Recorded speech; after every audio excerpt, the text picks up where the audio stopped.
ಶಾಸಕ ಜನಾರ್ದನ್ ರೆಡ್ಡಿ ಮತ್ತು ಸಚಿವ ಶಿವರಾಜ್ ತಂಗಡಿಗೆ ಮಧ್ಯೆ ಫೈಟ್ ನಡೀತಾ ಇದೆ. ಈ ಫೈಟ್ ನಡೀತಾ ಇರುವಂತ ಕಾರಣ ಏನು ಅಂತಂದ್ರೆ ಆನೆಗೊಂದಿ ಉತ್ಸವ. ಈ ಉತ್ಸವದ ವಿಚಾರಕ್ಕೆ ಇಬ್ಬರ ನಡುವೆ ಪರಸ್ಪರ ಮಾತಿನ ಚಕಮಕಿ ನಡೀತಿದೆ.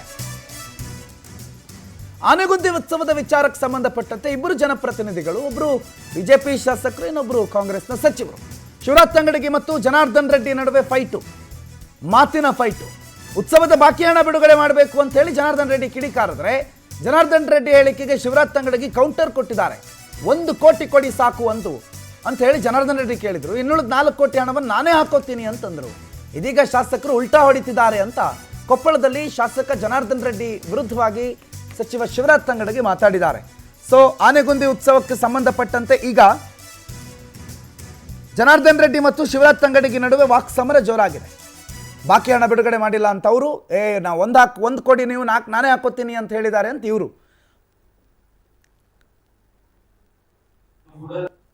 ಈಗಾಗಲೇ ಆನೆಗೊಂದಿ ಉತ್ಸವ ಕಳೆದ ವರ್ಷ ನಾವು ತುಂಬಾ ವಿಜೃಂಭಣೆಯಿಂದ ನಾವು ಮಾಡಿದ್ವಿ. ಬೇರೆ ಕಾರ್ಯಕ್ರಮಗಳ ಜೊತೆ ಹೋಲಿಸಿಕೊಂಡ್ರೆ ಇಡೀ ರಾಜ್ಯ ಮಟ್ಟದಲ್ಲಿ ಮಾಧ್ಯಮದಲ್ಲಿ ಆನೆಗೊಂದಿ ಉತ್ಸವಕ್ಕೆ ತುಂಬಾ ಭಾರಿ ಒಳ್ಳೆಯದನ್ನು ನಾವು ನೋಡಿದ್ವಿ. ಆದ್ರೆ ಸಂಬಂಧಪಟ್ಟ ಮಂತ್ರಿಗಳು ಕೊಟ್ಟ ಮಾತಿನಂತೆ ಅವರು ನಡ್ಕೊಳ್ಳುತ್ತೇನೆ.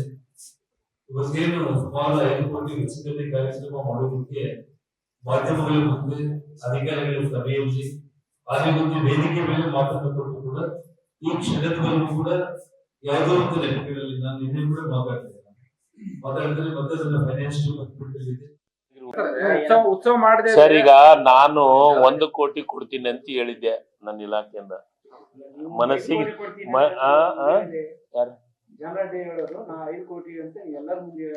ಯಾರ ಮಾಧ್ಯಮದ ಮುಂದೆ ಒಂದೇ ಒಂದು ರೆಕಾರ್ಡ್ ತೋರಿಸಿ ನನಗೆ 5 ಕೋಟಿ ಕೊಡ್ತೀನಿ ಅಂತ ಹೇಳಿ ಇದ್ರ ಕೊಡ್ಲಿ.